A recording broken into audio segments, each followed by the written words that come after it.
Hello YouTube, welcome back to my channel. Also, honorable mention, ponytail. It naturally does that. Like, I literally woke up this morning and brushed it, put it in a ponytail. That was the reaction I got. So yeah, and if you're hearing that it's raining outside, so that's what that noise is. Also, my nails. So I'm currently in Massachusetts visiting Alex. He's actually at work right now, but I figured I would make a little video. So I just wanted to like talk about basically like how difficult it is to make friends in your 20s. Honestly, the difference between like making friends as a kid to a teenager to 20s. I've noticed that like it's really hard to keep friends at 20. Very difficult because I feel like maturity comes into play because a lot of people don't have the same maturity as me, or some of my friends, like Afak is one of my friends. He's a very, very close friend. Like, he's my little brother basically. Him and I have a very similar maturity level. And so we get along, obviously, because we communicate correctly. And I've noticed that like not a lot of people have that. They just never went through the maturity phase where they're like actually, you know, mature and they've learned from their mistakes. I just wanted to like talk about it because I feel like no one talks about it ever, because I don't know, it's just different phases of life. Like when you're a kid, it's really easy to make friends because you just love everyone. You just want to be friends with everyone. You're like, hi guys, hi, my name's Kenna, or whatever your name is. Like, it's easy to make friends as a kid because you're just so carefree. The thing is like, I don't know, I feel like people don't have enough trust in each other, and there's a lot of jealousy in between friendships. For me, I'm not gonna mention or disclose the friend's name, ex-friend's name, because I don't want to get into that nonsense. But I will say that I do have a certain ex-friend who we did not match together at all. I used to live in the same state as her, and I moved to Texas around 2017, I would say. Her and I we kept talking, but I noticed some things in the friendship that just weren't exactly there, you know? And it took a while for me to realize this is actually really bad for me. I should probably communicate that. And then I got treated ill after that. Very, very hard to make friends when you're in your 20s because it's like a whole different avenue, right? It's a whole, you know, you're a young adult now, you know? You have all these responsibilities, all these things. You gotta make time for friends. And I feel like the people that really want to be your friends are the ones that will make time to be your friend. So don't just settle for someone that gives you like 5 or 10 minutes of their time. You need to settle for someone that will be like, I'm studying, but I'm gonna like have a small conversation with you and then I'll get back to studying. You don't want a friend that's like, oh, I'm sorry, I'm studying, and I don't want to talk to you. And it's not one-sided where like they're always constantly talking about themselves or their life. And you need a friend that constantly is trying their best to put you in their life continuously, where people are literally, you know, like they're there for each other. That's how a friendship should be. And I feel like that's why me and Afak get along so well, and like why our friendship is so good, because it's in such a good place, is because like we're constantly communicating, we're constantly talking about things, and we're never like building anything up. When we have an issue, we're like, hey, I don't like that you did that. Talk about it, and it gets so much better. And yeah, it's very hard to make friends. I've noticed, like Afak, I have another friend, Lauren. Shout out, girl, I love you too. And Kyla as well. Y'all already know, because I'm gonna send you guys this video. You're gonna see it. But you guys make my life so much easier, because if I didn't have y'all, I would be losing it. I'm not even gonna lie. I would be losing my mind, because you just need people that relate to you. And I mean, Lauren is a little bit older than me, but the maturity is there, so we get along really well. Trust, maturity, jealousy, like all these things affect a friendship.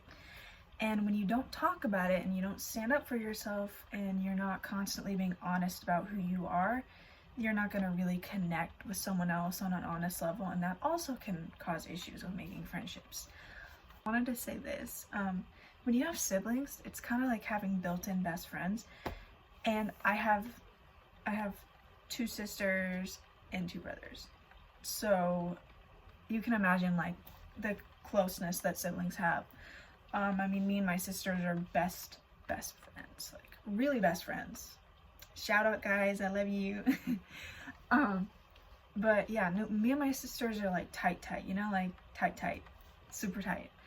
And I feel like that has made a difference in my life as well, making friends, like, because my standards are like really high. The other thing is, it's very important to understand that quantity versus quality. Quality friendships, if you have like 2 or 3 good ones, amazing, great. You don't always need like 5 to 10 friends or like 20 plus friends. I've noticed that my friend Afak, Kyla, Ryan, her boyfriend, and Lauren, and like several other friends that I still am talking to from where I used to live. Quality of the friendship is so much deeper because each connection is different, and like we nurture each other in different ways, and it's just so unique. And I've noticed that it's important to like remember that, because it's different, you know, like quality, quantity are 2 different things. And when you're looking for a friendship, you definitely want the quality over the quantity. And that's something that I've learned personally. On their level, guys. Get on their level and like have sympathy for each other. Like when you're going through something, it's definitely important. Like some of my friends right now are going through some hard things. It is so important to be there for your friends. Even if, like, just checking in on them. Even if you don't think they're struggling, secretly everybody has something that they're going through. They might not talk about it, but they have something going on. I always have something going on. So I can already imagine like my friends going through things, and that's just another part of life. Is like, you know, when you're a kid versus a teenager versus an adult, there's different things, different challenges you have to go through. Like for me, finances, getting a job, taking care of my car, different things versus when I was a teenager. It was usually, I gotta do my schoolwork, I gotta do my chores, gotta be able to do all that so I can go hang out with my friends. It's so different. There's just different parts of life, and you just have to remember to be there for each other. And if it's not clicking, connecting in certain ways, and they're not there for you equally like you are there for them, then it's clearly a sign to step away. I would not recommend staying there if you know for a fact in your gut, in your heart, that it's telling you that you shouldn't be hanging around this person. This person is a bad influence. Because for me, I used to have several friends that I used to hang out with. Like there was a couple of my old friends that I was just hanging out with because I was so attached to connection. I was just so clingy onto that idea that there was still that little bit of connection left, but it had already left because we just aren't on the same levels anymore, and that's totally fine. But you have to remember to respect yourself. You have to remember to be honest with who you are and not lie to someone else, or, oh, I'm still gonna be friends with them just because I've known them for so long. Like, that's just not how it works. If you don't connect, then you don't have to stay there. It's not good for either of you. Somebody, I know this has been my first video in a long time. And if you haven't, totally, please, guys, go listen to my song, Colors of Your Heart. I wrote it about my siblings.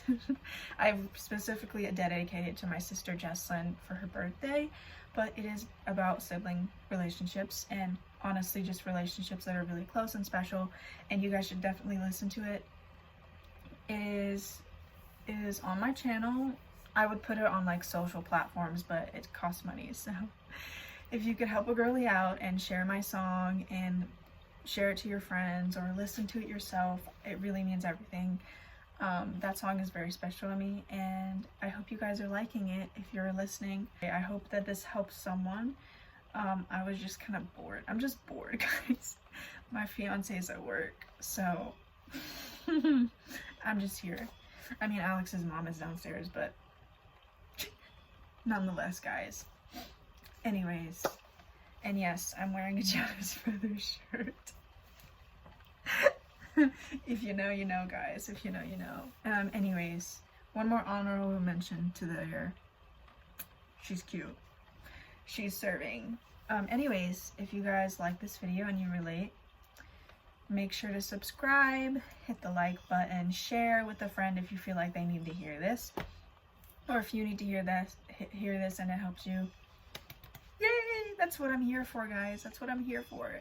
I'm gonna start trying to post more honest, vulnerable videos about my experiences as an adult, and then also just my life in general.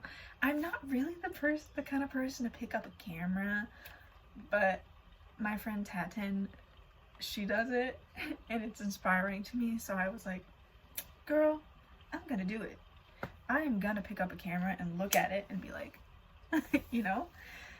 Anyways, I love y'all and stay blessed. Stay blessed and don't be stressed.